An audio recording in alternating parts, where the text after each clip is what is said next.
ever since I was a high school student, I was reading his teachings, and also I'm a scientist. I'm a neuroscientist, and I appreciate that he's one of the very few spiritual leaders who are seriously talking with scientists and not objecting science, but communicating and collaborating, and they have a dialogue with science in a very constructive way. So again, it's an honor to be here, even for us, for Catholics. He's one of the wisest people on planet Earth, and yeah, it was like a dream come true, and I'm so grateful I could be here and get this opportunity. So thank you so much.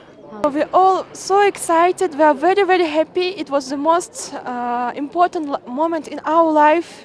We got blessing from our root guru, Gyalvar Rinpoche. We are very happy. Yeah, in all Buryatia, everyone has His Holiness picture, and we all pray to His Holiness, and we all wish once he can come to Buryatia Republic of Buryatia, Russia.